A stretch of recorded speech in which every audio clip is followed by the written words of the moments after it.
Hello guys, welcome back to my channel. ಇವತ್ತಿನ topic ಏನಂದರೆ ಫ್ರೈಸ್ದು ಟ್ಯಾಂಕ್ ಮತ್ತು ಟಬ್ನ ಕ್ಲೀನ್ ಮಾಡೋಣ. ಇವತ್ತು ಸಿಕ್ಕಿರೋದು ಫ್ರೈಸ್ ನೋಡಿ, ಫ್ರಿಜ್ ಬಾಕ್ಸ್ದು. ಅದರಲ್ಲಿ ಸಿಕ್ಕಿರೋ ಫ್ರೈಸ್ ಇವು. ಫಸ್ಟ್ ಸೆಟ್ಟು ಸೆಕೆಂಡ್ ಸೆಟ್ ಥರ ಡಿವೈಡ್ ಮಾಡಿದ್ದೀವಿ. ಮತ್ತು ಇದು ಈ ಸೈಡ್ ನೋಡಿದರೆ ಇದು ಟಬ್ ಇದ್ದಾವಲ್ಲ, ಈ ಟಬ್ಗಳನ್ನೂ ಕ್ಲೀನ್ ಮಾಡೋಣ. ಇದರಲ್ಲೂ ಫ್ರೈಸ್ ಇದ್ದಾವೆ, ಅದಕ್ಕೆ ಈ 2 ಟಬ್ ಮತ್ತು ಅದೊಂದು ಟ್ಯಾಂಕ್ನ ಕ್ಲೀನ್ ಮಾಡೋಣ ಬನ್ನಿ. ಇವಾಗ ನೋಡಿ, ಇದು ಟ್ಯಾಂಕ್ನಲ್ಲಿ ನೀರು ಸ್ವಲ್ಪ ತೊಗೊತಿದ್ದೀವಿ. ಟ್ಯಾಂಕಿಂದ ಅದೇ ವಾಟ್ರ್ ಸ್ವಲ್ಪ ತೊಗೊಳ್ಬೇಕು. ಆ ವಾಟ್ರನ್ನ ತೊಗೊಂಡ್ರೇ ಇದು ಏನು ಇನ್ಫೆಕ್ಷನ್ ಇರಲಿ, ಏನಾದರೂ ಡ್ಯಾಮೇಜ್ ಆಗೋಲ್ಲ ಫಿಶ್ಗೆ. ಸ್ಲೋ ಆಗಿ ಹಿಡಿಬೇಕು ಫ್ರೈಸ್ನ, ಇಲ್ಲಾಂದರೆ ಅವು ಡ್ಯಾಮೇಜ್ ಆಗಿಬಿಡುತ್ತೆ. ಇವಾಗ ನೋಡಿ, ಎಲ್ಲ ಸೈಫನ್ ಮಾಡಿಬಿಡ್ಬೇಕು. ಕೆಳಗಡೆ ಇರೋ ಗಲೀಜೆಲ್ಲ ತೆಗೆದುಬಿಡ್ಬೇಕು ಕಂಪ್ಲೀಟಾಗಿ. ನೋಡಿ ನಾನು ಹೆಂಗೆ ತೆಗಿತಿದ್ದೀನಿ, ನನಗೆ ಕಂಪ್ಲೀಟಾಗಿ ತೆಗೆದುಬಿಡ್ಬೇಕು ವಾಟ್ರನ್ನ. ಇವಾಗ ನೋಡಿ, ಈ ಥರ ಕ್ಲೀನ್ ಮಾಡ್ಕೊಳ್ಳೋಣ. ಫುಲ್ ಒಳ್ಳೆ ನೀರೇ ತೊಗೊಂಡು, ಬೋರ್ ನೀರೇ ತೊಗೊಂಡು ಫುಲ್ ಕ್ಲೀನ್ ಮಾಡಿಬಿಡಿ. ಡೀಪ್ ಕ್ಲೀನಿಂಗ್ ಅದೇ ಒಳ್ಳೆಯದು. ಏನು ಇನ್ಫೆಕ್ಷನ್ಗೇನು ಬರೋಲ್ಲ ಟ್ಯಾಂಕ್ ಒಳಗಡೆ. ಈ ಥರ 2 ಟೈಮ್ಸ್ 3 ಟೈಮ್ಸ್ ಹಂಗೆ ವಾಶ್ ಮಾಡ್ಕೊಳ್ಳಿ. ಏನಕ್ಕಂದರೆ ನೀವೇನಾದರೂ ಔಟ್ಡೋರ್ ಇಟ್ಟರೆ 2-3 ಟೈಮ್ಸ್ ನೀಟಾಗಿ ವಾಶ್ ಮಾಡ್ಕೊಳ್ಳಿ. ಏನಾದರೂ ನೀವು ಒಳಗಡೆ ಇಂಡೋರಲ್ಲಿ ಮನೇಲಿ ಏನಾದರೂ ಇಟ್ಟಿದ್ರೆ ಟ್ಯಾಂಕ್ನ ಅಷ್ಟೊಂದೇನು ಬೇಕಾಗಿಲ್ಲ. ಆದರೆ ಫ್ರೈಸ್ನ ನೀವೇನಾದರೂ ಸೇವ್ ಮಾಡಬೇಕು, ಇಲ್ಕಂದರೆ ಅದನ್ನೇ ಜಾಸ್ತಿ ಕ್ವಾಂಟಿಟಿಯಾಗಿ ಮಾಡಬೇಕಂದ್ರೆ ನೀವೆಲ್ಲ ಫ್ರೈಸ್ನ ಸೈಜು ಬರಬೇಕಂದ್ರೆ ಫ್ರೈಸ್ನ ಈಚೆ ಔಟ್ಡೋರಲ್ಲೇ ನೀವು ಇದನ್ನು ಗ್ರೋ ಮಾಡಬೇಕು. ಇವಾಗ ನೋಡಿ, ಎಲ್ಲಿದೆ ಅಲ್ಲೇ ಇಟ್ಟಿದ್ದೀನಿ ನಾನು.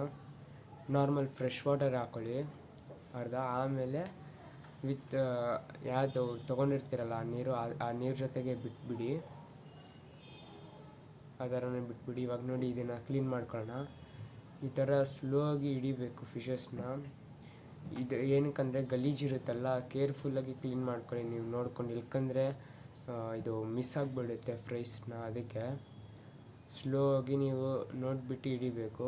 ನೋಡಿ, ಈ ಥರ ನೋಡ್ಕೊಂಡು ಹಿಡೀರಿ. 1-2 ಟೈಮ್ಸ್ ಹಂಗೆ ನೋಡ್ಕೊಂಡ್ಬಿಟ್ಟೆ ಫಿಶಸ್ನ ತೆಗೀರಿ.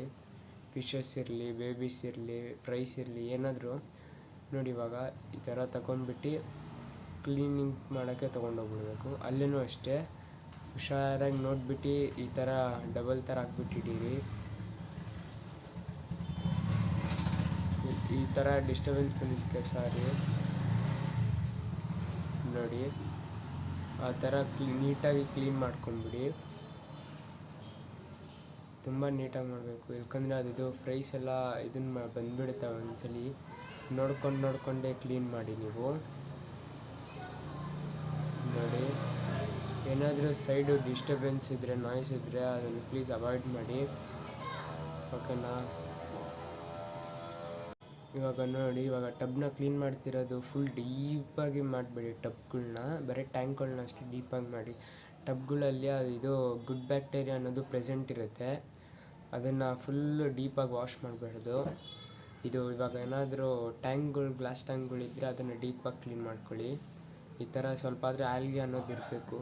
ಇವಾಗ ನೋಡಿ, ಇದು ಆಲ್ಮಂಡ್ ಲೀಫ್ ವಾಟರ್ ಹಾಕ್ಕೊತಿದ್ದೀವಿ, ಅಂದರೆ ಬಾದಾಮ್ ಲೀಫ್ ಸೋಸಿಟ್ಟಿರೋದು 24 hours ಹಿಂದೆ, ಆ ವಾಟ್ರನ್ನ ಹಾಕ್ತಿರೋದು ನೋಡಿ. ಆಮೇಲೆ ನಾರ್ಮಲಾಗಿ ಹೆಂಗಿರ್ತೀರ ಹಂಗೆ ಫಿಶಸ್ ಬಿಟ್ಬಿಡಿ. ಟೆಂಪ್ರೇಚರ್ ಏನು ಮ್ಯಾಚ್ ಮಾಡಬೇಡಿ, ಓನ್ಲಿ ಫ್ರೈಸಿಗೆ ಅಷ್ಟೇ. ಅವಕ್ಕೇನು ಆಟೋಮೆಟಿಕ್ ಟೆಂಪ್ರೇಚರ್ ಮ್ಯಾಚ್ ಆಗಿಬಿಡ್ತವೆ. ಇವಾಗ ನೋಡಿ, ಸೆಕೆಂಡ್ ಟಬ್ನ ಕ್ಲೀನಿಂಗ್ ಮಾಡ್ತಿರೋದು. ಇದು ಅಷ್ಟೇ ಹುಷಾರಾಗಿ ನೋಡಿಬಿಟ್ಟು ಹಿಡಿಬೇಕು. ಇದರಲ್ಲಿ ನೋಡಿ ಎಷ್ಟೊಂದು ಫ್ರೈಸ್ ಇದ್ದಾವೆ, ಅದಕ್ಕೆ ನೀವು ಹುಷಾರಾಗಿ ನೋಡ್ಕೊಂಬಿಟ್ಟು ಹಿಡಿಬೇಕು, ಇಲ್ಕಂದರೆ ಎಲ್ಲ ಮಿಸ್ ಆಗಿಬಿಡ್ತವೆ, ಓಕೆನಾ.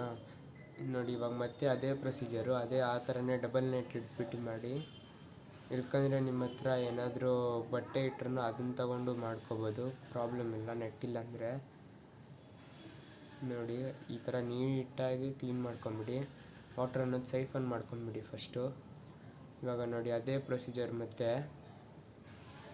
ತುಂಬ ಕ್ಲೀನ್ ಮಾಡಬೇಡ್ದು, ಡೀಪಾಗಿ ಮಾಡ್ಕೋಬೇಡಿ, ಬರೀ ಟಬ್ಗಳಿಗಷ್ಟೇ.